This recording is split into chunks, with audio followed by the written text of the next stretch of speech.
I've never had an experience where it's more exciting than this, because this is the most I've ever put into a movie, not only career-wise, but certainly personally, and to be able to do it with my wife standing next to me is insane. I mean, as good as it gets. I don't think I'll ever have a collaboration like that, so I hope she'll have me again, because I'd love to work together. Having Millie in this movie was, on every level, hugely beneficial for us and made it so much more special. I mean, it was non-negotiable to have a deaf actress in the role, because the role was a deaf character, but we did not know that we were going to get so lucky with such a philosophical, brilliant, sweet woman who came and basically changed the trajectory of our entire movie. She was just the best. Well, for me, you know, the key was not to direct a scary movie, but to direct a movie about a family, and I actually think that people are reacting to the scares so much more because they care about the family, which is such a huge compliment, so I really appreciate it. Well, this one feels lovely and sort of relaxed, because all the panic is over of like, what are people going to think? And I hope they like it, and people seem to love the movie, and we've already premiered it at South by, so this is just a kind of fab celebration in our hometown. It's cool. Yeah, I mean, I think everybody feels that it's a very intimate, very special piece to everyone involved, for sure. Noah made it his life's mission to learn sign language and to bond with Millie, and it was very special. It was a blast. That's how I call it. Like a real roller coaster, honestly. I'm not just like making this up.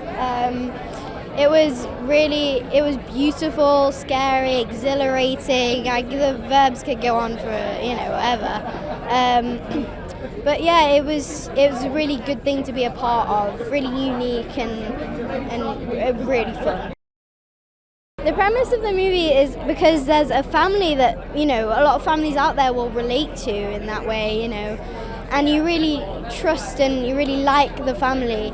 And then when they're put in this situation, it's like, it scares you even more because you kind of feel connected to this family, which makes you, feel the fear from them. And that's what I think makes it really scary. Hi, my name is Noah.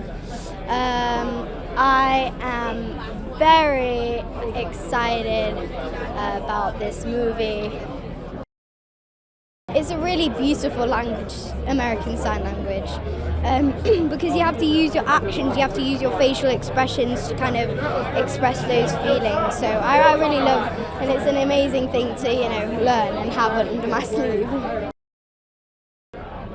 I think because it's such a unique story, and the use of sound and silence as a weapon is really an interesting idea. I think that's one of the reasons.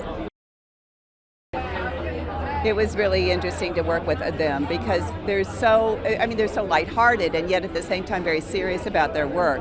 When they aren't working, they just let it go, and it was really wonderful to see both sides of them I think that they're going to see a family that's going through a trauma that stays together, and that relationships are very powerful, and that you have knowledge. You know that things will be fine if you trust your gut, sort of, and that this family can't hide any secrets from each other. They have to be. If you have any secrets, and it puts the whole family in jeopardy, and it takes a lot of patience and it takes compassion for the family to stay together. Absolutely. I mean, this is the most bizarre idea we could possibly come up with, right? Like, we had no idea that a studio, no less, would want to make a movie that doesn't have a lot of dialogue and it's all about silence and what you don't see. But we just thought that would be so scary. If we could turn sound into the shark from Jaws, we knew we had something really special.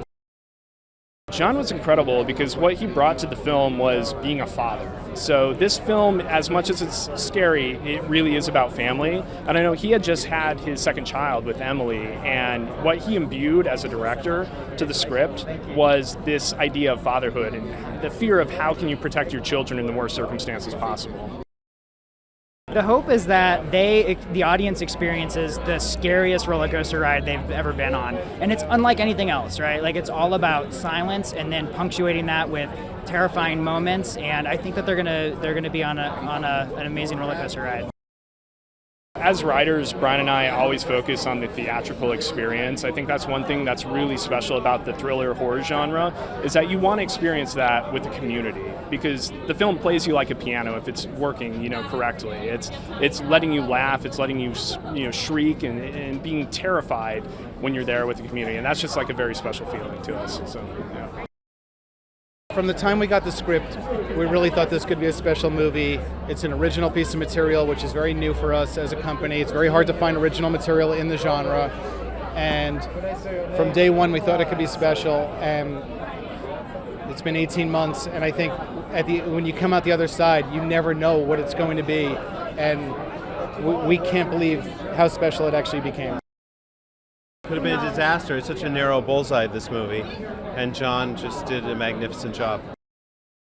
I think that John recognized that the family was a very important component of this, and he really, that character building actually makes the horror scarier if you really love this family, and I think he recognized that, and that was a very important thing for him to nail. I think listen, the critics have loved the movie, and I think we're expecting that audiences will go on this ride that John has created and hopefully come out the other side loving it.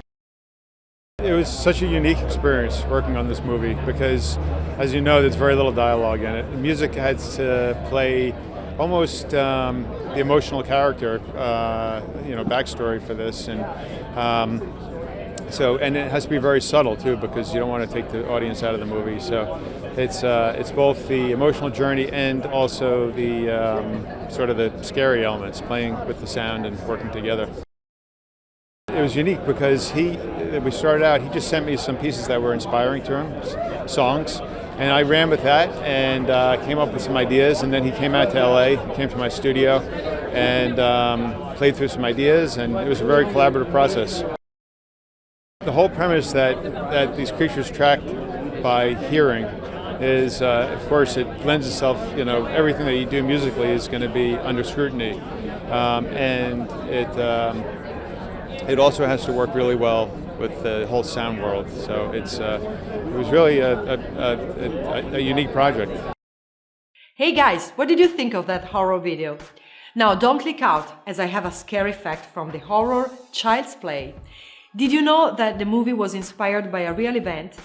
Well, in 1909, Key West painter and author Robert Eugene Otto claimed that one of his family's servants placed a voodoo curse on his childhood toy, Robert the doll.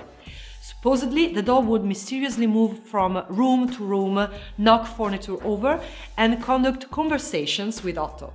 Robert the doll was left in the attic until Otto's death in 1974, when new owners moved into his Florida home. The new family also claimed mysterious activities would happen in the house connected to the doll. Today, Robert the doll is on display at the Custom House and Old Post Office in Key West, Florida. What's your favorite horror movie? Let me know in the comments below, and remind you that we publish new videos every day, so be sure to subscribe for more great content. Ciao ciao!